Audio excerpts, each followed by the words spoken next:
So here we are now at the third war of the Diadochi. Antigonus is now the biggest, most powerful guy on the entire center stage, and that's the interesting thing about the Diadochis is that they didn't want one guy ruling it all. So often when one became too powerful, they would all unite to curb that power. So I think we're gonna be seeing the first instance of that. Ptolemy mustered the endless wealth of Egypt, while Lysimachus raised his Thracian forces to strike forth, and Cassander rallied the Greek Polis. In response, Antigonus assembled his troops. The Third War of the Diadochi began because of the competing political agendas of the surviving successors. Ptolemy's goal in the war was to maintain his independence in Egypt, a realistic ambition due to Egypt's well-defined eastern borders and strong bureaucratic state and identity. Antigonus, on the other hand, wanted to assume control of all the Diadochi territories, keeping Alexander's empire united, with himself at the helm. His own ambitions seem evident at this point, for he executed Python in 314 BCE when he assumed he was becoming too powerful, and annexed his satrapy of Media to his own empire. It is apparent that Antigonus had some plans for unifying the empire under his rule, as opposed to Ptolemy's own plans for keeping his own fiefdom. Dang, so here's the center stage. Cassander of having most of Greece, Lycomachus here, Ptolemy Egypt, and Antigonus all of that. So Ptolemy, I feel like, has the most realistic goal. He was never trying to take more than just Egypt, and he was content with that, which I think gave him a realistic and achievable goal. And probably that's what made him probably the smartest of the bunch, you know? And, yeah, it was interesting, because he sat out the last war. Like, Ptolemy, after the first war, was just, he won, and so he's been sitting out. And now that the third war is beginning, he's back in action, so this is interesting to just see.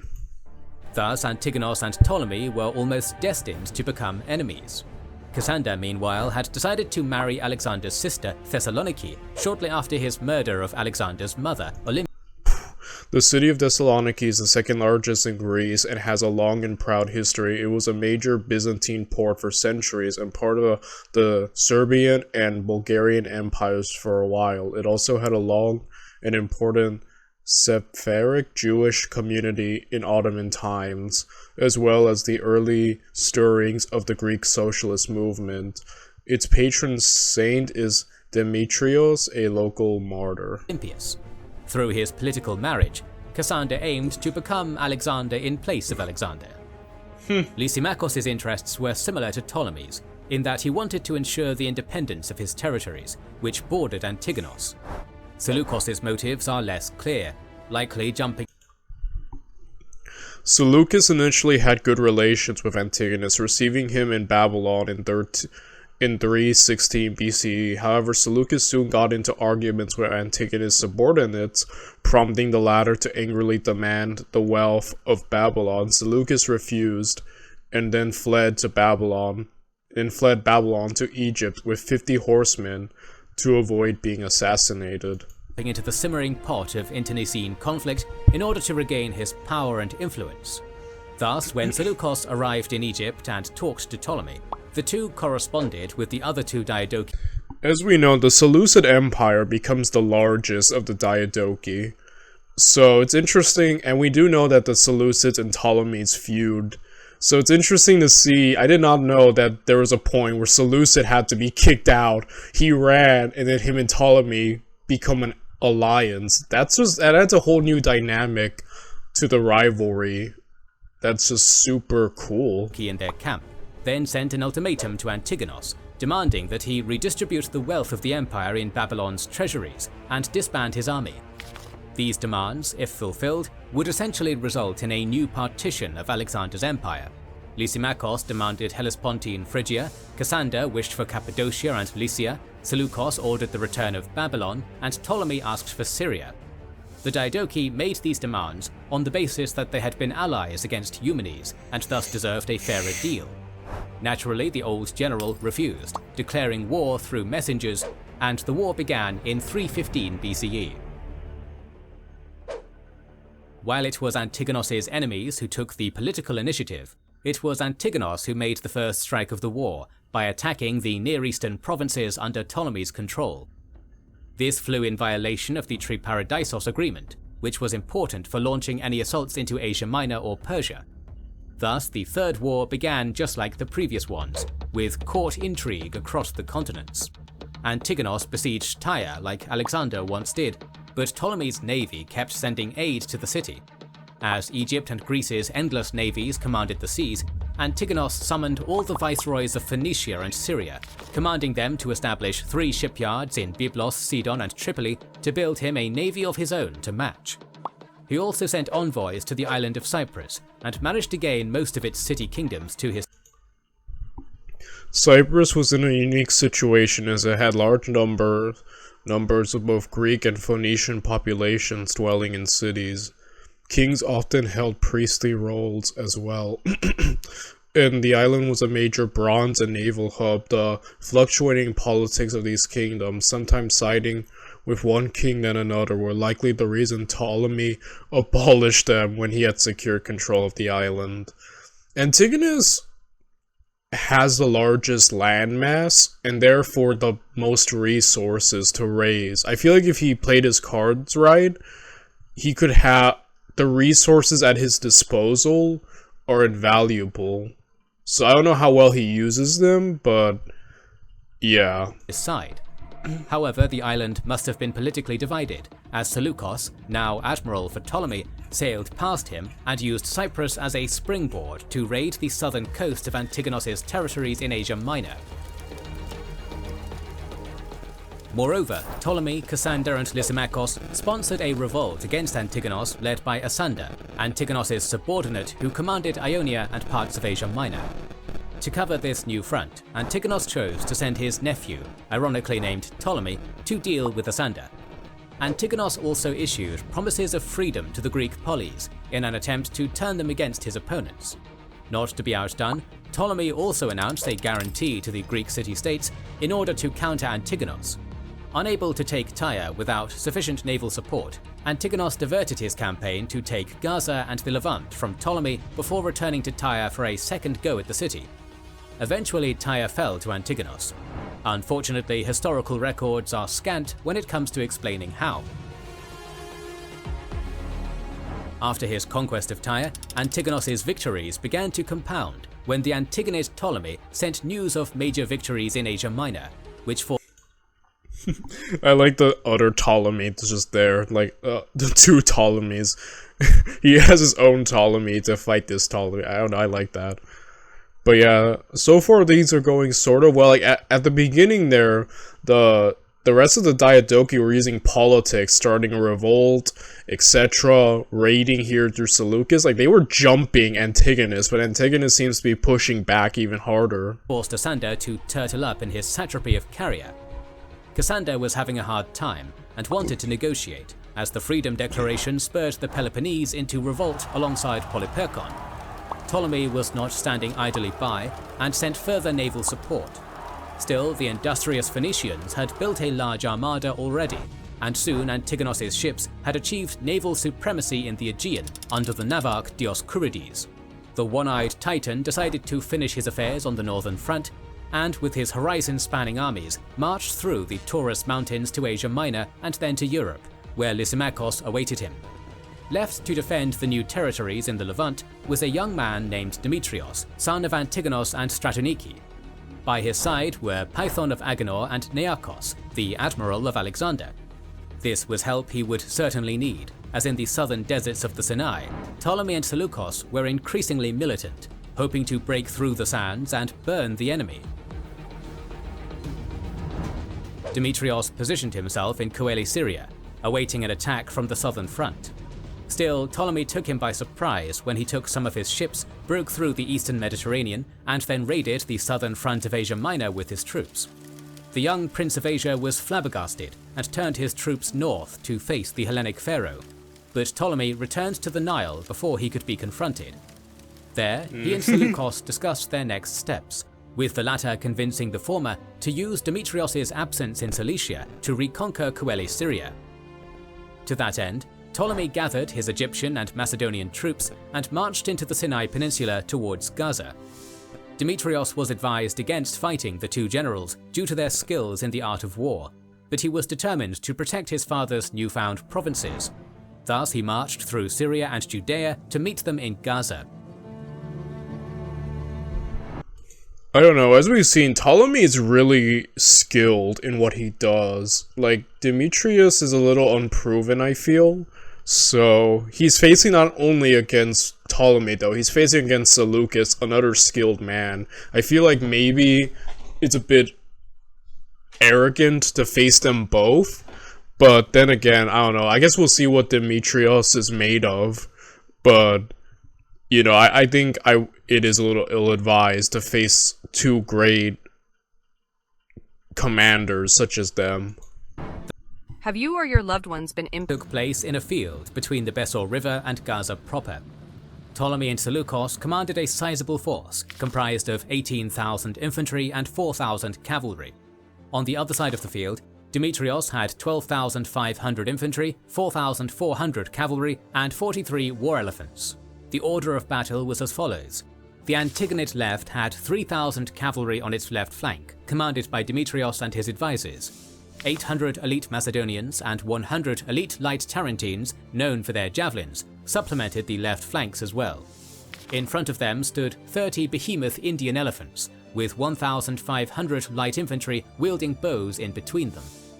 An 11,000-strong phalanx, comprised of 2,000 Macedonians and 9,000 mercenaries, appeared in the center block.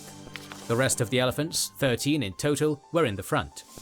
The remaining 1,500 cavalry were on the right flank. Ptolemy and Seleucus had initial plans also to put their strong cavalry on their left flank, but they saw the enemy deployments and reversed course, placing 3,000 cavalry on their right flank.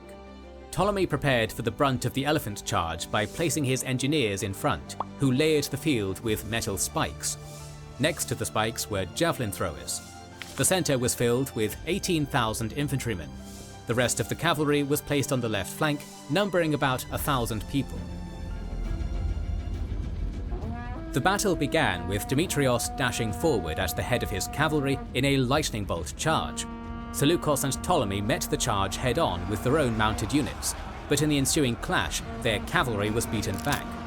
However, Demetrios' charge had left his right wing wide open, allowing Seleucus and Ptolemy to maneuver the right flank of their elites around the inexperienced Demetrios. The spears clashed for a long while, with many noble and heroic men falling, but the melee ultimately ended inconclusively. Demetrios decided to order his elephants to charge and destroy the enemy. The titans of antiquity marched forward, but their forward momentum was halted by the opponent's light cavalry, who rained endless javelins and arrows on the elephants. Trying to weather this storm, the elephant handlers fought through this hail of flak, but found themselves against the metal spikes.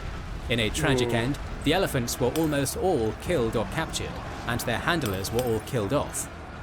When the Antigonid army saw this carnage, morale plummeted, and a rout ensued, with many fleeing back towards Gaza. Demetrios shouted and raged in an attempt to rally the army, but it was not meant to be. Thus he ordered a retreat, but his infantry was in chaos, making an orderly withdrawal impossible. Thus, Ptolemy and Seleucus surrounded the Manic remnant. Dude, again, when you know how to deal with elephants, they become a detriment.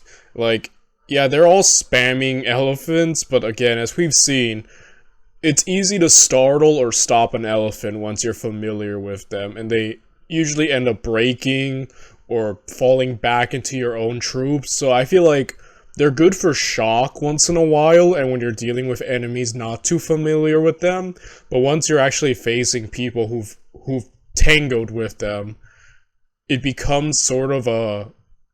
They almost feel useless, is what I'm saying, you know? And, yeah, as we see here, probably would have been better off without the elephants in the long run. Of Demetrios' army and trapped them, capturing over 8,000 of them and killing the rest. Demetrios had lost his honor, but escaped the field with his life, managing to return to Phoenicia. Although Demetrios had been humiliated, Antigonos was achieving victories in his theatre. He had defeated Assander and sent his nephews to fight Cassander in Greece. Moreover, despite his humiliation, Demetrios did manage to win a significant victory in Myus in 312 BCE against an advancing general of Ptolemy called Chiles. Antigonos returned to Coele, Syria with 80,000 men, and quickly took back the Phoenician coasts. Meanwhile, Ptolemy had given Seleucus 200 cavalry and 800 infantry and allowed him to move forth to recapture Babylon, the city he had been exiled from. Ptolemy himself marched back into Egypt in retreat. Meanwhile, while campaigning in Edom, Antigonos found out about another actor in the region, the wealthy Arabian kingdom of the Nabateans. The Nabateans controlled spices and the frankincense trade by taxing caravans passing through them to the port of Gaza, so Antigonos wished to secure control over them. This was the beginning of 3 Antigonid-Nabatean confrontations, all of which ended up being comically tragic failures for Antigonos and Demetrios. During the first confrontation, Antigonos sent one of his commanders, Athenaeus, to raid the region of... Okay. You're in the war with Ptolemy. Is like diverting your attention to start this utter beef really worth it, though? the Nabateans and capture the animals there. According to Diadoros Sikelos, the Antigonid officer took 600 cavalry and 4,000 men. Together they marched through the region of Judea towards the settlement of Petra. The city's famed carved architecture was likely not commissioned at the time, but it appears that the Nabateans had already settled in the region and built some sort of trade hub there. The march took 3 days, but eventually the Antigonid force found the city to be devoid of male defenders due to a trade excursion. Thus they marched in and pillaged Petra, taking the women and children as slaves, as well as tons of silver and the Nabatean prized goods, which were frankincense and myrrh. The day after, they marched back along the same route as before, and managed to move a considerable distance by nightfall. However, the Nabatean civilians were not going to let them rest. A few of the prisoners escaped, and tried to find a way back to Petra. However, they found something even more practical, a force of 8,000 Nabatean cavalry on camels, an animal superior to the horse in desert terrain. This force had been summoned by some nomads who had seen the Antigonid force leave the region with the enslaved citizens and were looking to intercept them. The prisoners provided them with the location of the Antigonid camp, and on they marched towards the raider Hellenes. Armed with their javelins, they arrived while the Antigonids were asleep and proceeded to massacre the entire contingent, including Athenaeus. Only 50 men from the camp. It's good to see camel warfare, because like I said, we do know about the existence of war camels, so we haven't looked too deep into it. So I don't know, I just kind of like seeing that. Cavalry survived, who fled in fear and spread the news of their destruction, while the civilians happily returned home to their families. The Nabateans sent a furious letter to Antigonos, clarifying that they acted in self-defense. Antigonos agreed with them and laid the blame on Athenaeus, trying to avoid the blame for acting like a common bandit. However, he was determined to try his luck out once more. For his second attempt, Antigonos sent his son Demetrios alongside a far stronger force of 4,000 infantry and 4,000 horse cavalry. Their goals were to try and raid the Nabateans and gain part of their wealth, and also to try to vassalize the strategic region. Demetrios marched to the region, but the Nabateans had prepared, fearing the one-eyed general was deceiving them. Their lookouts discovered the marching army as they were entering the region, and signaled the main force to prepare itself. During the 3 days the Hellenes took to reach Petra, the Nabateans armed themselves, removed their civilians, and put their precious goods in a well-fortified mountain near Petra. Upon arriving at his destination, the young general saw the army waiting for him. The flocks of the Nabateans had already been dispersed into the desert, while a contingent was guarding the single entrance in the mountain towards the fortress. Thus, Demetrios sent his troops to assault the hill. The battle took all day and resulted in a stalemate, though we know little else about it. Thus, the next day, Demetrios prepared once more for an attack. However, the Nabateans saw him trying to reach the hill, and one of them yelled at him about the futility of his efforts. King Demetrius, with what desire or under what compulsion do you war against us who live in the desert, and in a land that has neither water nor grain nor wine, nor any other thing whatever of those that pertain to the necessities of life among you? For we, since we are in no way willing to be slaves, have all taken refuge in a land that lacks all the things that are valued among other peoples, and have chosen to live a life in the desert, and one altogether like that of wild beasts, harming you not at all. Yo, they're completely right. Like, hey, we didn't do anything. Like, why are you jumping us? And it's true. That's what I said. Like, you're in the middle of a war with the Ptolemies, dude. Like, you need to like, these guys were not a factor in that. So, like, you should have probably just, like, continued on your war instead of this weird side adventure. Like, they're giving real Pyrrhus of Epirus vibes. Like, ignoring the main campaign and trying this weird side adventure. Just focus on what you were doing. Like, I don't know. I just... This whole adventure seems like a waste. We therefore beg both you and your father to do us no injury, but, after receiving gifts from us, to withdraw your army, and henceforth regard the Nabateans as your friends. For neither can you, if you wish, remain here many days, since you lack water and all the other necessary supplies, nor can you force us to live a different life. But you will have a few captives, disheartened slaves who would not consent to live among strange ways.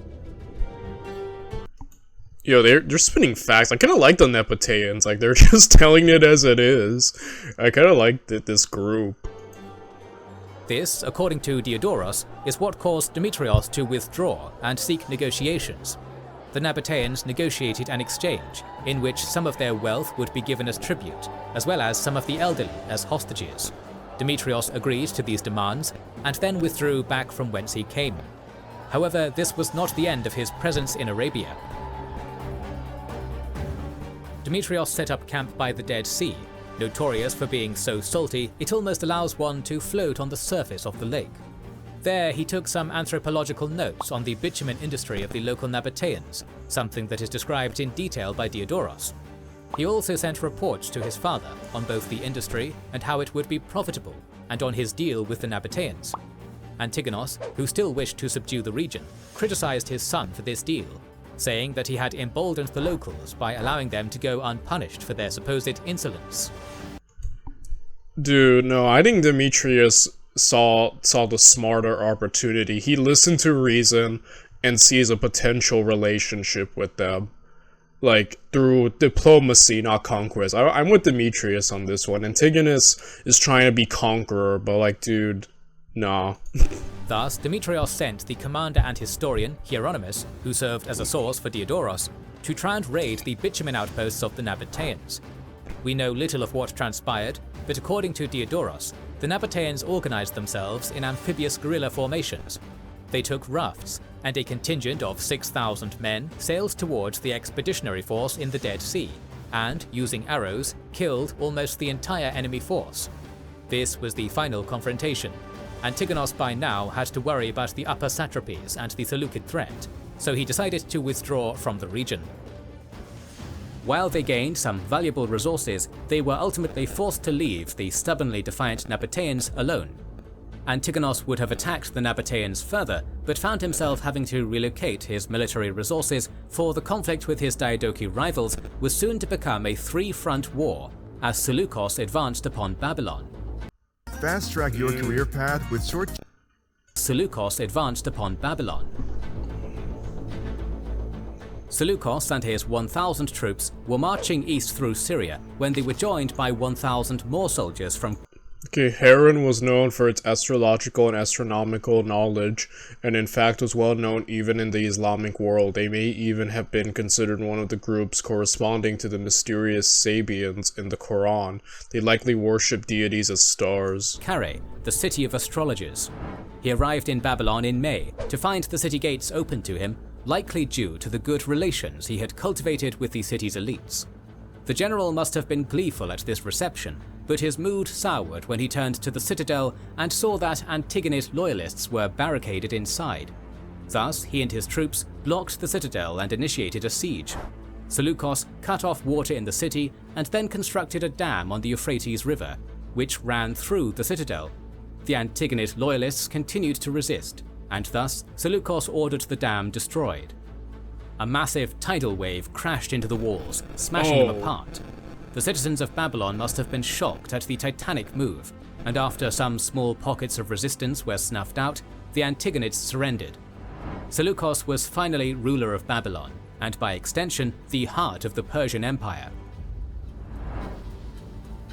Knowing things were about to get tough in the east, Antigonos began negotiations with Cassander and Lysimachus. At the same time, his satraps, Nicanor of Media and Euagoras of Aria, mustered 17,000 troops and moved to meet him. Flush from his victory in Babylon, Seleucus... Dang, it's cool to see Seleucus, because as we know, he does have the largest empire of the Diadochi when it's all said and done. So it's kind of cool to just see him show up and what havoc he's wreaking at the moment. I don't know, I find that it's kind of cool he just suddenly popped back up as a major player. mustered 3,000 infantry and 400 cavalry.